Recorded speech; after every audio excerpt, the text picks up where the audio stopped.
నమస్తే. నేను మీ నాగబాబుని. ఒక సగటు భారతీయుడిని, ఒక హిందువుని. అదేంటి మీరంతా నాస్తికుడు అనుకుంటున్న నాగబాబు హిందువుని అంటున్నాడని అనుకుంటున్నారా? ఆదిశంకరుల అద్వైతం, రమణుల ఆత్మజ్ఞానం, వీళ్ళిద్దరూ చెప్పిన నిరాకార స్వరూపమైనటువంటి ఆ పరమాత్మను నమ్ముతాను. హిందువు అనేది ఒక నమ్మకమో ఒక మతమో కాదు, ఇది ధర్మం, మన జీవన విధానం. అవివేకుల్ని అజ్ఞానుల్ని ఎడ్యుకేట్ చేసేలా చెప్పాలంటే ఇది ఒక జియోగ్రాఫికల్ ఐడెంటిటీ కూడా. ఆసేతు హిమాచలం నుంచి హిందూ మహాసాగరం వరకు ఈ పుణ్యభూమిలో పుట్టిన ప్రతి ఒక్కడూ హిందువే. ఈ దేశంలో ఈ ధర్మంలో చార్వాకులు కూడా చోటుంది కాబట్టి నేను నికార్సైన హిందువుని.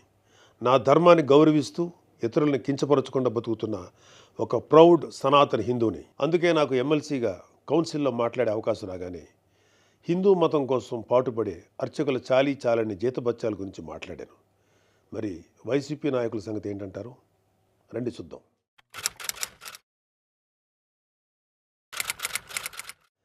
సెప్టెంబర్ 6, 2020 అంతర్వేది శ్రీ లక్ష్మీ నరసింహస్వామి వారి రథం దగ్ధమైన రోజు. రాష్ట్ర వ్యాప్తంగా ఉన్న హిందువులందరి మనోభావాలు దెబ్బతిన్న రోజు. అప్పటి వైసీపీ ప్రభుత్వం ప్రతిపక్షాల ఒత్తిడికి తలొగ్గి కేసుని సిబిఐకి అప్పచెప్తామని చెప్పింది. కట్ చేస్తే 2023లో ఒక హిందూ హక్కుల యాక్టివిస్టు ఆర్టీఐ వేశాడు. దానికి సిబిఐ ఏం సమాధానం చెప్పిందో తెలుసా? అసలు ఈ కేసు మేము టేకప్పే చేయలేదని చెప్పారు. మసిపూసి మారేడికాయ చేయడంలో ఎక్స్పర్ట్స్ అయినటువంటి ఒక్క వైసీపీ నాయకుడైనా దీని మీద మీడియాలో మళ్ళీ మాట్లాడడం చూసారా? అయినా వీళ్ళకి అవతల వాళ్ళ పర్సనల్ జీవితాల మీద ఉన్న ఇంట్రెస్ట్ మన హిందూ దేవాలయాల మీద ఎక్కడ ఉంటుంది?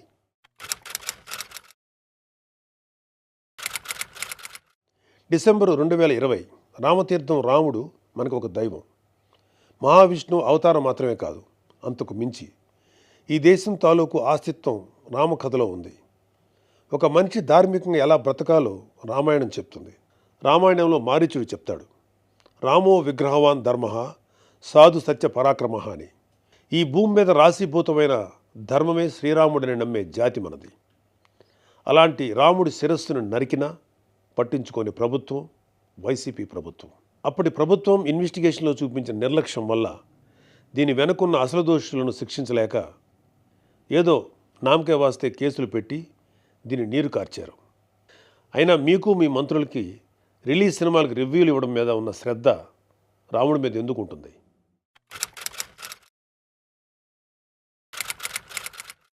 జనవరి 22, 2024 అయోధ్య రామమందిరం ఇనాగ్రేషన్ కొన్ని దశాబ్దాల సుదీర్ఘ న్యాయ పోరాటం తర్వాత, కొన్ని వందల మంది బలిదానాల తర్వాత హిందువులు కలలు కన్న రామమందిరం కల సాకారమైంది. దేశమంతా ఒక పండగలాగా దీన్ని సెలబ్రేట్ చేసుకున్నారు. మన రాష్ట్రం నుంచి పవన్ కళ్యాణ్ గారు, చంద్రబాబు నాయుడు గారు కూడా వెళ్ళి అందులో పాలు పంచుకున్నారు. కానీ ఈరోజు హిందువుల మీద ఎక్కడ లేని ప్రేమ వలకపోస్తున్న వైసీపీ నాయకుడు గారు కనీసం ఫార్మాలిటీకైనా ఒక ట్వీట్ కానీ ఒక వీడియో బయట కానీ పెట్టారా? పోనీ మీ స్టాండ్ ఏంటో ఓపెన్గా ప్రజలకు చెప్పే దమ్ము అయినా మీకుందా? మీకు వ్యతిరేకించే ధైర్యం లేదు. అలా అని అభినందించే సంస్కారం అంతకంటే లేదు. వెరసి మీ మనసులో హిందువుల మీద కుళ్ళు కుతంత్రాలు తప్ప ఇంకేమీ లేవు. టీటీడీ భక్తులకి భగవంతుడిని దూరం చేసిన వైసీపీ పూట గడవని పేదవాడి దగ్గర నుంచి వజ్రాల కిరీటాలు చేయించే కోటీశ్వర్ల వరకు అందరి కోరిక ఒకటే.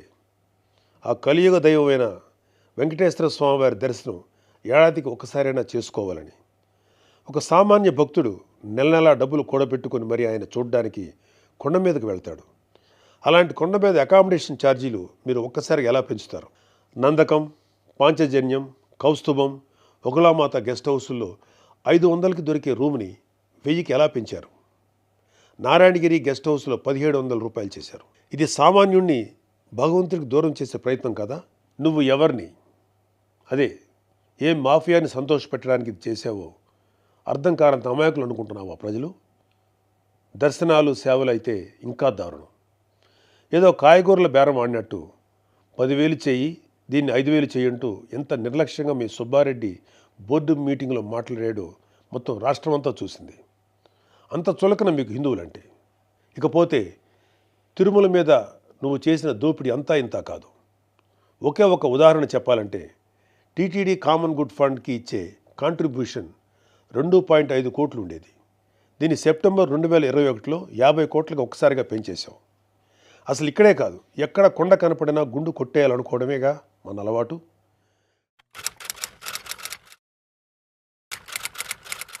Declaration form. ప్రతి రిలీజియస్ ఇన్స్టిట్యూట్కి ఒక సాంప్రదాయం ఉంటుంది. దాన్ని గౌరవించడం మన ధర్మం. యుధా రాజా తదా ప్రజ అంటారు. నాయకులే రూల్స్ ఫాలో కాకపోతే ఇంకా ప్రజలు ఏం ఫాలో అవుతారు? అయినా బాధ్యత గురించి వైసీపీకి చెప్పడం చెవిటోడి చెవిలో శంఖం ఊదినట్టే. పవన్ కళ్యాణ్ గారు ఆయన కూతురు పొలినాని తిరుమల తీసుకువెళ్ళినప్పుడు ఆ అమ్మాయి మైనర్ అయినా కూడా ఒక గార్డియన్గా ఆ అమ్మాయి తరఫున డిక్లరేషన్ ఇచ్చారు. పవన్ కళ్యాణ్ గారి సతీమణి అన్నాగారు కూడా డిక్లరేషన్ ఇచ్చారు. ఇంత ఎందుకు, ఈ దేశ రాష్ట్రపతి అబ్దుల్ కలాం గారు కూడా తిరుమలలో డిక్లరేషన్ ఫామ్ పైన సంతకం చేసి అక్కడి నుంచి సాంప్రదాయాన్ని గౌరవించారు. నువ్వు కలాం గారి కన్నా గొప్పోడివా? డిక్లరేషన్ ఇవ్వకుండా వెళ్ళటమే కాక మీ మంత్రి వచ్చి ఆడి అమ్మ మొగుడు కట్టాడా తిరుపతి గుడి అని అంటాడా? అలా తలపొగురు మాటలు మాట్లాడితేనే జనాలు 151లో మధ్యన 5 తీసేసి 11 ఇచ్చారు. అయినా నువ్వు ఏమైనా మారావా? లేదు. డిక్లరేషన్ అడిగారు అని తిరుమల పర్యటన క్యాన్సిల్ చేసుకున్న చరిత్ర మంది.